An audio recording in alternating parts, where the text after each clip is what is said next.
Once again, we are back on Soch ttalk train of thought with a series of an episode with Dr. M.A.Khan, who is a professor and director with Dalmia Institute of Management Studies and Research, and also an ex-registrar with University of Mumbai, ex-CEO with SCOI Hajj Committee, Ministry of Monetary Affairs, and also an ex-director with Siddham Management Institute. We have seen his interesting and inspiring journey as an hardcore teacher with heart, and how he transformed to a next league, coming from Aurangabad, from a small city, and making his base more stronger as the Mumbai which is concerned. Sir, welcome back to this show again. So now, in fact, you have worked with a government organization. You started as a teacher. You came from a small town, and you have made your base more stronger as far as education which is concerned. And all those things were part of a government organization. What made you get into an private institute like Dalmia Institute of Management Studies and Research? So total different, like government and the private, like. So can you share your thought process with the target audience? Yeah, actually, I after my superannuation, I thought that the things must go on. We must work something. We have some knowledge and must share it, and then betterment of the community should be done. So I thought of joining some of the institutions. Basically, the Dalmia Management Institution is not new to me, and I was there on their advisory board since last 10 years, and then I had seen the management there and the authorities there. I met them, I was known to them, and they were also known to me. So when they heard that I am retiring my position from the CEO Hajj Committee of India, so then they said that you come to us. So I said that I will come as a teacher, and I will do some teaching work, etc. He said that you have a lot of good experience. We have seen it from the ages of the Siddham Management University and the CEO. So why don't you join it as a director? Then I was prepared my mind to join this particular institution for the two reasons. The reasons that I have seen this institution from these many years as an advisory and that the growth is happening with the money only. It doesn't happen because if you don't invest. First thing which I did in the Siddham was to raise the fees from 40,000 to 67,000. Because the government's rule is that you cannot spend the money which is of not current year. Though there was a 3 crore rupees balance, 300 lakhs, but I was not able to use it because it requires permission, because it's a past money. So you want to use it, current money you use it. So likewise, unless you have the money, you cannot have the development. Right. But there are many institutions who are just taking the money but not doing the return of investment, or not giving the benefits to the students and not spending on the students. And then for every facility, for every I have seen the institutions in the inquiries and complaints where they used to shut down the classes and the Wi-Fi and internet immediately after the classes. Right. And students are crying that we are paying fees, we are paying such money, and then the internet is not available. Library, they don't allow us to reduce the light bill, etc. So that type of non-returning the facilities to the student behavior is generally noticed in all institutions. So I was sure that this particular institution is not of that type. So, and they are charging, and equally they are giving the students the facilities they student need, and then students are getting benefit of that. And I have seen that the records, and then I was known to me as a reports, etc. The placement, which is every institution claims that we place our 100%. Right. There's a claim which that is there. Claim everywhere. But that in Siddham also we claim it, but we also know that there are 4 or 5 students who are really not placeable and they don't get a job. But I have seen that they are in this institution, the placement was really 100%. The reason behind that is that in addition to the teaching, learning, normal curriculum, they used to give a lot of benefits, like the Bloomberg lab is there, different certificates, 12 to 13 different certifications are there. Okay. I will stick myself to speak less about that, but that attracted me.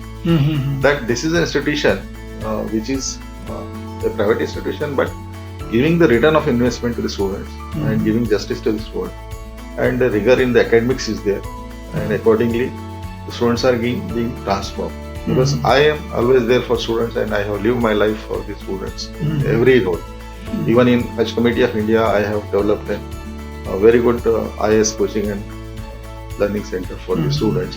There the passing rate from 2.5 to 35, 36 has been increased in the prelims, and 35 passing in prelims, and 11 passing in mains, and then 5 getting finally selected.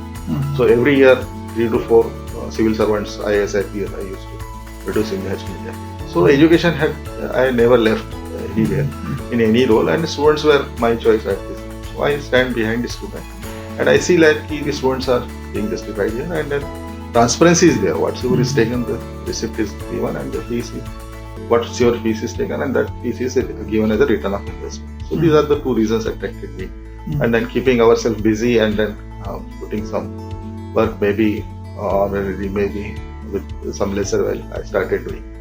Now, in fact, I think recently UGC they took a stand in terms of you can have an corporate with an X number of an experience. You can be as a professor, work for as a professor within an institute. Like, so how that's going to be benefited? Yeah, that AICT has come out with the Professor of Emirates type of designation for the corporates who are not having the PhD and they are having the good experience in the corporates, because the transformation of the management student happens in the industry itself, and then when they go for the internship, when they interact with the industry and they see what is the gap between the theory and the practical, what theory says and what actually practically says. So when practically they get exposed to the environment, then and then only they are going to be a successful leaders and the managers. Okay.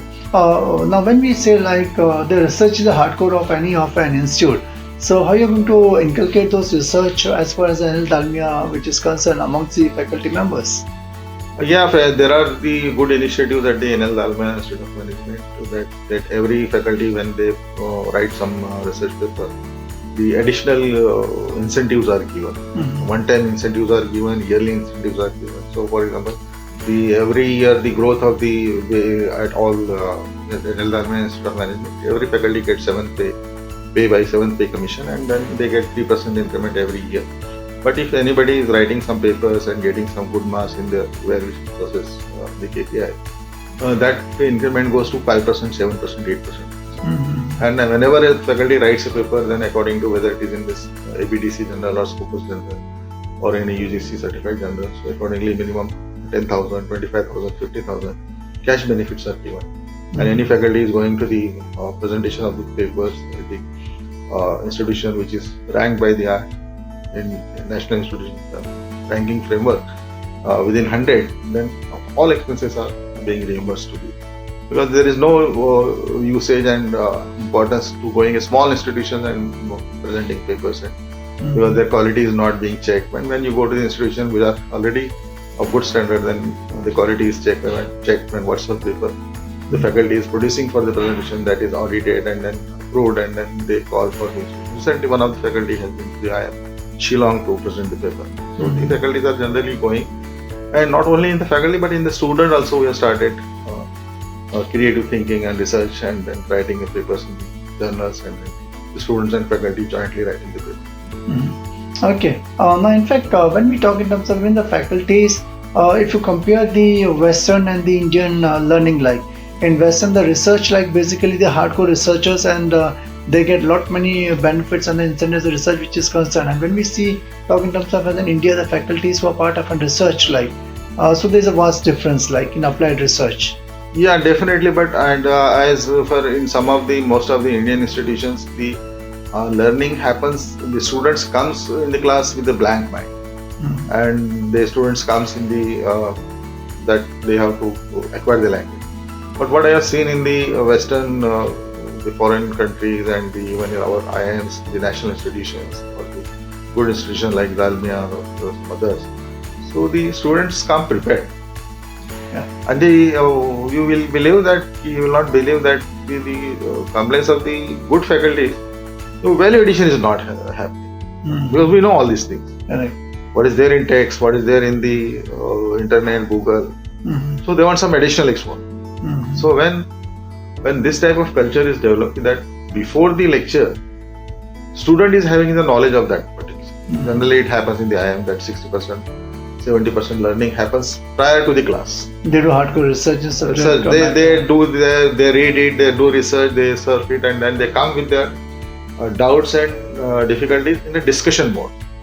Correct. And in classroom, the basic learning is not happening. The discussion is happening. And then different brains are storm on that particular area. So with this brainstorming, the students get their knowledge corrected, compiled, and then perfection, and then they think in an innovative way. And then the good solution comes. And then these particular ideas, when the different corporates are experiencing in their interviews and their interview processes, they feel that this particular student is good. They are thinking in some different way. They can add our process. They can say that this particular process can be changed in this way. Can have this particular way. So that type of difference, decision making ability and the creative thinking ability in the student is being developed.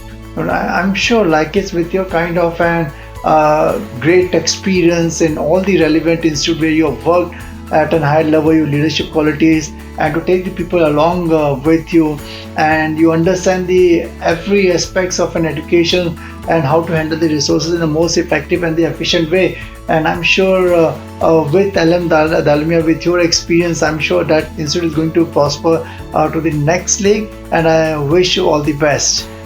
In fact, I think it's an interesting insight what we got from Dr. M.A. Khan's story in really navigating from being as a teacher by heart to the admin level and transformation, thinking of a new and innovative idea, and now from government organizations to a private institute, where I'm sure like where he was there as for 10 years part of the advisory board. I'm sure like it's with his experience the things are going to be different. So thanks a lot for being part of this show. God bless you in abundance. Thank you, sir. Do catch up with Dr. M.A. Khan in our next episode of ttalk with Soch.